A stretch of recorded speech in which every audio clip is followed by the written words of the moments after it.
হবে ওরে আমার প্রাণের সখা অনেকদিন পরে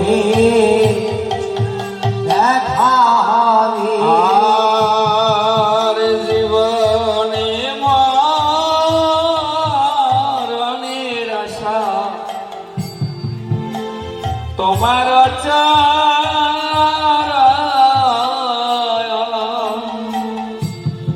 ওই যে হৃদয় মাঝে থেকে আজ করি গো স্মরণ আর জীবনে মরণের আশা তোমার শ্রীচরণ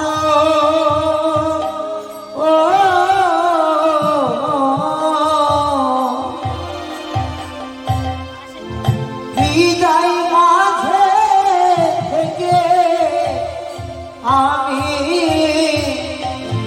করিব স্মরণ অগই তো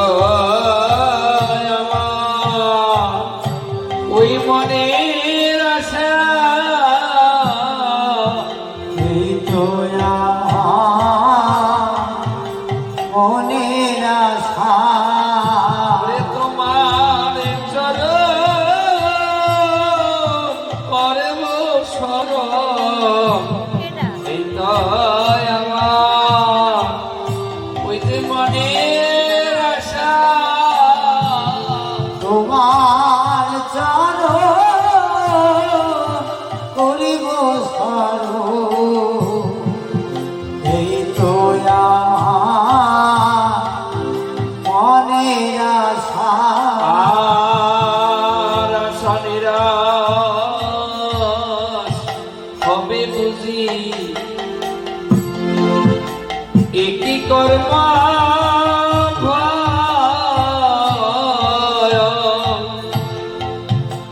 চলিতে না পারি এখন শরীর দুর্বল ওই আমি দেখো ওরে সত্যি নারী দেখো চলতে নারী ওরে শরীর আমার খুবই দুর্বল আমি ওই যে সত্যি নারী নারী আর হে কৃষ্ণ করুণা সিন্ধু কৃপা তয়া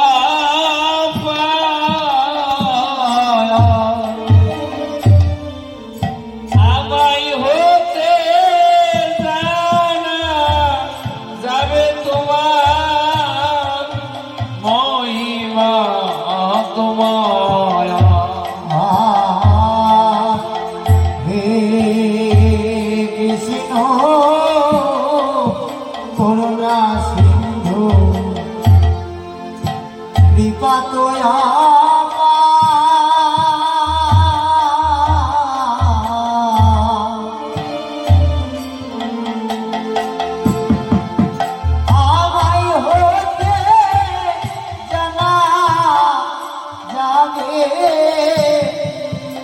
মহিমা তোমার আমায় হতে ওই জানা যাবে আমায় হতে জানা যাবে কেমন তোমার কৃপা বন্ধু আমায় হতে জানা যাবে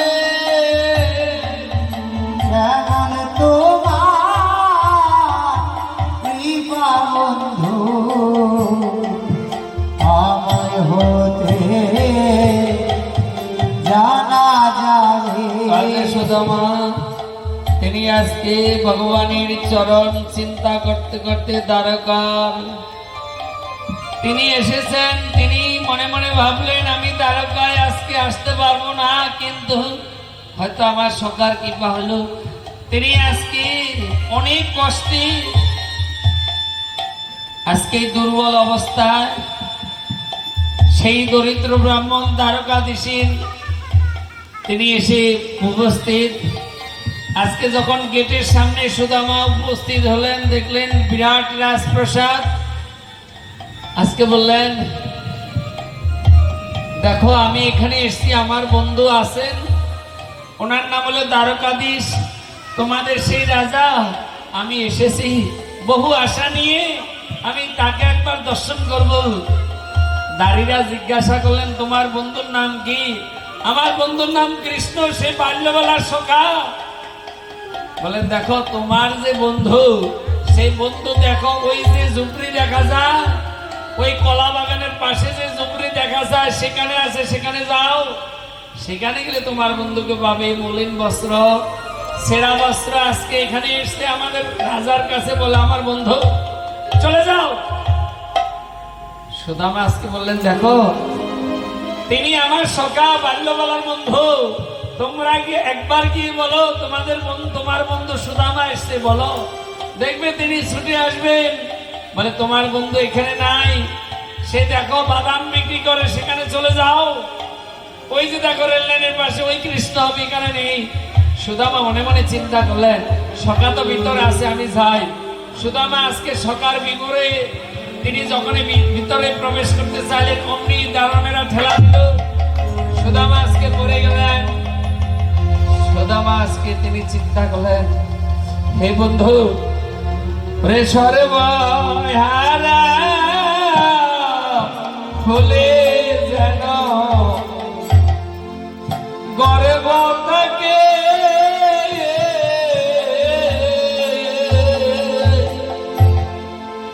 তুমি আমার পরম সম্পদ,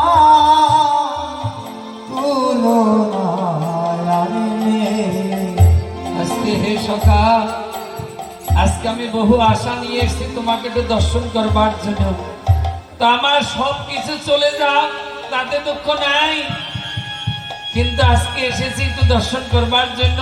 দর্শন হলো না, দুর্ভাগ্য, আমি ফিরে যাই।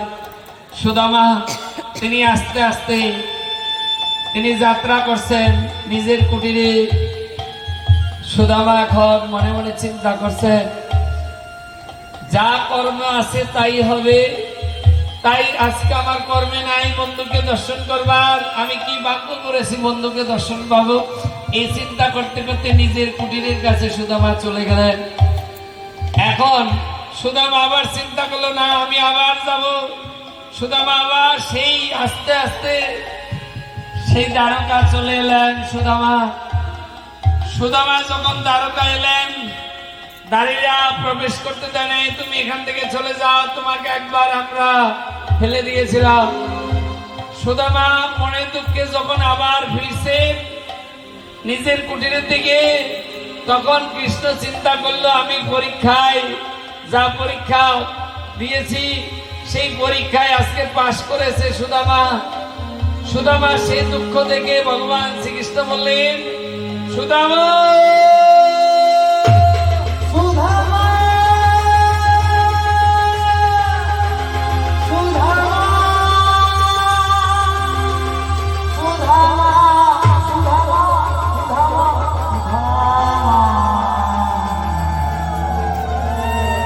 আজকে ভগবান শ্রীকৃষ্ণ সুদামাকে নিয়ে অন্তর্মহলে নিয়ে গেলেন, নিয়ে রাজপ্রাসাদের মধ্যে সোনা সিংহাসনে বসালেন। বসিয়ে আজকে তিনি রুক্মিণীকে ডাকলেন, কোথায় আছো রুক্মিণী, আসো এই স্থানে। আজকে দোয়াবো আমি আমার সখার এখন চরণ। বহুত দিন পরে সখা এসে, আমার সৌভাগ্য আজকে রাজপুরী পবিত্র হলো। বহুত জন্মের ভাগ্যের বলে ব্রাহ্মণ বৈষ্ণব মিলে এসো রুক্মিণী তুমি এইখানে। আজকে ভগবান শ্রীকৃষ্ণ বলেন, রুক্মিণী ঢালি দাও জল, দোয়াবো আমি সকার দুটো চরণ কমল। আজকে রুক্মিণী তিনি আজকে জল ঢালছেন, আর ভগবান শ্রীকৃষ্ণ তিনি আজকে সুদামার চরণ ধৌত করলেন। চরণ ধৌত করে আজকে সুদামাকে বললেন, হে সখা, তোমার মনে আছে সেই দিনের কথা? আমরা গুরু গিয়ে গেলাম, গুরু গিয়ে একসাথে একাত্মা ছিলাম। গুরুমা কাঠ আনতে বনে পাঠাইছিল, আর সেই কাঠ জড়ো করে যখন আনবো তখনই ঝড় বৃষ্টির জন্য আমরা সেই স্থানে রয়ে গেলাম। হাতে হাতে আমরা ছিলাম সেই দিন ধরা, সেই দিন পথ আমরা হইয়াছি হারা। প্রভাত যখন হলো গুরুদেব তখন আমাদেরকে চিৎকার করে বলেছিলেন, কোথায় কৃষ্ণ, কোথায় বলরাম, কোথায় সুদামা? পথের মধ্যে গুরুদেবের সাথে হইয়াছে দেখা, সেই কথা মনে আছে তো সখা? সুদামা কহিল কাঁদিতে কাঁদিতে, সকল কিছু আছে আমার মনেতে, সব কিছু আমার মনে আছে। শোনো, কৃষ্ণ বলছে এইটুকু মনে আছে, গুরুদেব আমাদেরকে বলেছিল তোমরা গৃহে ফিরে যাও, সর্বশাস্ত্র জ্ঞাত হবে আমার আজ্ঞাতে, তোমরা যাও এখন সকলে গৃহেতে। সে কথা মনে আছে? সুদামা বললেন, সুদামা কহে কাঁদিতে কাঁদিতে, সকল কিছু আছে আমার মনেতে সখা, সব কিছু আমার মনে আছে। মনি ঋষি তারা সাধনা করে না পায় দেখা, তিনি আজকে কৃপা করে আমাকে বলেন সখা, মনি ঋষি যোগী যাকে ধ্যান করে পায় না, আজকে সেই ভগবান আমাকে সখা বলছেন, জনম সফল নয়ন সফল, কৃপা করে দর্শন পেলাম তার চরণ কমল। আমার জনম সফল, আমার জীবন সফল, আমার নয়ন সফল। কৃষ্ণ বললেন, সুদামা হে সখা, তুমি আমার এখানে এসেছো, নিশ্চয়ই আমার জন্য কিছু নিয়ে এসছো, আমাকে কিছু দাও। বলে, দেখো তো আমার পরিস্থিতি। না না, তোমার ঝুলির মধ্যে কিছু আছে। ভগবান শ্রীকৃষ্ণ তিনি কি করলেন, ঝুলির মধ্যে হাত দিলেন, আর সেই ঝুলির মধ্যে খুঁজতে খুঁজতে তিনি সেই চিরার নাড়ু পেয়ে গেলেন, সেই নাড়ু নিলেন। আজকে সেই নাড়ু নিয়ে তিনি যখন মুখে দিবেন, রুক্মিণী বাধা দিলেন, দাঁড়াও, তুমি যে এই যে আজকে ব্রাহ্মণের এই নাড়ু তুমি মুখে দিবে, তার আগে চিন্তা করো ব্রাহ্মণের অবস্থাটা কি, কেন তোমার কাছে এসছেন? তুমি আগে পরিচয় দিলে তিনি আমার বাল্যবেলার সখা, সখার আজকে এই অবস্থা। ভগবান শ্রীকৃষ্ণ বললেন, যে করে আমার আশ তারই করি সর্বনাশ, যে ছাড়েন আমার পাশ তার হয়ে আমি দাসের দাস। রুক্মিণী, আমি ভেবে রেখেছি আমি ভক্তাধীন ভগবান। আজকে কি করলেন? সুদামা কৃষ্ণের কাছে বিদায় ছিলেন। সুদামা কহে করে নিবেদন, গৃহে ফিরে যাই সখা, আমি এখন গৃহে ফিরে যাই। তাহলে তুমি কেন এসছো? বলে, বহুত দিন পর একবার মন চাইছে তোমাকে দর্শন করবার জন্য, এজন্য আমি এখানে এসেছি। আজকে কৃষ্ণের কাছে বিদায় নিয়ে সুদামা তিনি আস্তে আস্তে কুটিরের দিকে যাত্রা করলেন। এখন যেতে যেতে সুদামার কুটিরের কাছে যখন গিয়েছেন, রাস্তাঘাট সবই ঠিক আছে, নিজের কুটিরটা একটা রাজপ্রাসাদে পরিণত হইল। সুদামার ব্রাহ্মণী সিরা কাপড় ছিল, সেই ব্রাহ্মণী আজকে দেখছেন দাসী নিয়ে বসে আছেন। সুদামা বলে, সে কি, আমি কোথায় এসছি, আমি কি দেখছি, কি আমার মাথা খারাপ হলো? পরে দেখছেন আর রাস্তাঘাট সব ঠিক, আর এই জায়গায় আজকে রাজপ্রাসাদ। সুদামা তখন প্রার্থনা করলেন, হে প্রভু, আমি তোমার কাছে ধন চাইতে আসি নাই, আমি ঐশ্বর্য চাইতে আসি নাই, আমি এসেছি তোমাকে দর্শন করবার জন্য। তোমার চরণে আমার এই প্রার্থনা, চিরকালের প্রার্থনা রইল। চাই না টাকা, চাই না পয়সা, চাই না মায়া,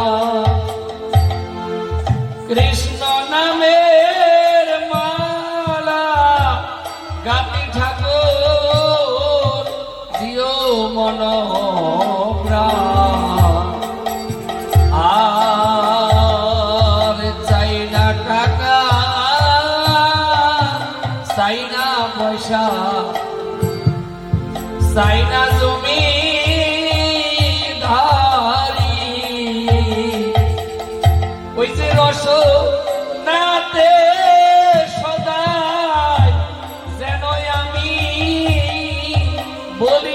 হরি হরি। হে সখা, আমাকে ধন দিয়ে বুলাইও না, আমাকে ঐশ্বর্য দিয়ে বুলাইও না। আমি যেরকম ভিক্ষা করে তোমার সেবা করেছি, সেরকম যেন আমি ভিক্ষা করে সেবা করতে পারি। ভিক্ষা দাও গো ওগো নগরবাসী, ভিক্ষা দাও গো নগরবাসী। গোবিন্দ ভিক্ষার ওই যে ভালোবাসে, ওই যে ভিক্ষা দাও গো রাধে ওই নগরবাসী। ভিক্ষা অন্য ভালো বাসে করতে পারি এই কৃপা করো শ্রী হরি,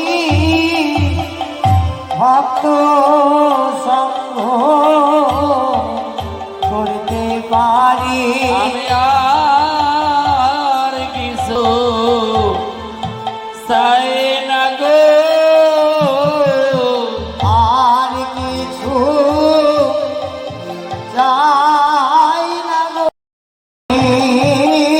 চাইলে চাইতে পারি। ওগো আমি চাইলে চাইতে পারি। ওগো আমি চাইলে চাইতে পারি। আমার চাওয়া পাওয়ার ওই স্বভাব আছে। আর এই গোবিন্দকে দর্শন করতে করতে আমি এই দেওয়া ছেড়ে এখন চলে যাচ্ছি। সুখদেব গোস্বামী বলেন, তুমি আর কিছু দেখছো? বলে না, আমি শুধু গোবিন্দকে দর্শন করছি। গোবিন্দ আমার জন্য রথ নিয়ে আসছে। আজকে রাজা পরীক্ষিত তিনি যোগবলের দ্বারাই ভগবানের নাম স্মরণ করছেন। স্মরণ করতে করতে এই দেহ ছেড়ে দিয়ে চলে গেল। আর যেই শ্রমিক মণির পুত্র সিংহীমণি অভিশাপ দিল 7 দিনের মধ্যে তক্ষক দংশনে মৃত্যু হবে, সেই তক্ষক এসে উপস্থিত হলো। সেই দেহের মধ্যে আত্মা ছিল না, আত্মা তার আগে চলে গেল। সেই আত্মা দেহের থেকে বেরিয়ে দিব্য দেহ ধারণ করে আজকে ভগবান রথ নিয়ে আজকে নিয়ে গেলেন রাজা পরীক্ষিতকে। আর রাজা পরীক্ষিত শুধু দেহের উপরে সপ্পা আঘাত করলো, সঙ্গে সঙ্গে সেই দেহটা ছাই হয়ে গেল। এই 7 দিন আমরা এই ভাগবত কীর্তন করেছি আপনাদের কৃপায়, শ্রী গুরুদেবের কৃপায়, ভাগবতের কৃপায়। এখানে ক্লাব সেক্রেটারি, ক্লাবের সকল সদস্য, এই এলাকাবাসী বৃন্দ, পার্শ্ববর্তী গ্রামবাসী যেভাবে সহযোগিতা করেছেন, সব দিকে আমরা ঋণী। আমাদেরকে ভাগবত কথা আজকে আস্বাদন করবার জন্য সুযোগ করে দিয়েছেন। সকলের কাছে প্রার্থনা, দেব দেবী ভগবান বৈষ্ণব গুরুদেবের কাছে প্রার্থনা, সবার যেন এখানে মঙ্গল হয়। এবং আমাদের আজকে যে মাইক বাবু, তিনি এত সুন্দর আমাদের মাইক সাউন্ড দিয়েছেন, ওনাকে যা দেয় তাই নেয়। আজকে 3 বছর ধরে এখানে মনে মাইক দিচ্ছেন। ওনার ছেলে ছিল, আমাকে বাবা বলতো, ওনারা আমার কেউ না, কিন্তু আমাকে এতটা ভালোবাসতো ওনার ছেলে। ওনার ছেলের প্রেমে পড়ি আজকে ওনার মাইকটা এখন আমি বলছি, ওনারা আনছেন। তো যাই হোক, এত সুন্দর সাউন্ড আমরা কোথাও পাই না, তাই যেখানে যাই বেশিরভাগ নিয়ে যাই ওনাকে। আপনারা আশীর্বাদ করবেন যেন দিনের দিন উনি আরো আমাদেরকে ভালো পরিষেবা দিতে পারে। আমি জয়রাধে মঠ থেকে গুরুদেবের কৃপায় আপনাদের আশীর্বাদ এখানে এলাম। তো আমি 200 টাকা দিলাম, যেন ভগবানের কাছে প্রার্থনা করি, এটা টাকা না, ভগবানের কাছে প্রার্থনা করি উনি যেন আমাদেরকে আরো সহযোগিতা করেন। বলো জয় জয় শ্রী রাধে। এখন আমাদের আরতি হবে, এই ভাগবতের আরতি। প্রত্যেকে এই আরতি দর্শন করবে, কারণ উনি যেভাবে আমাদেরকে কম পয়সায় সাউন্ড দিচ্ছেন এত সুন্দর। আমি এর আগে প্রোগ্রাম করেছি, কিন্তু সেই এত সুন্দর আমি সাউন্ড পাই নাই। ভগবানের কাছে প্রার্থনা করি যেন উনি আমাদের যুগে যুগে এসে আমাদের এই রকম পরিষেবা দেন। তাই আপনারা একবার বলেন, বলো রাধে রাধে, বলো আরো জোরে, সামনে বালি। এখন মায়েরা উঠে দাঁড়াও, দাঁড়িয়ে ভাগবতকে আরতি করবে।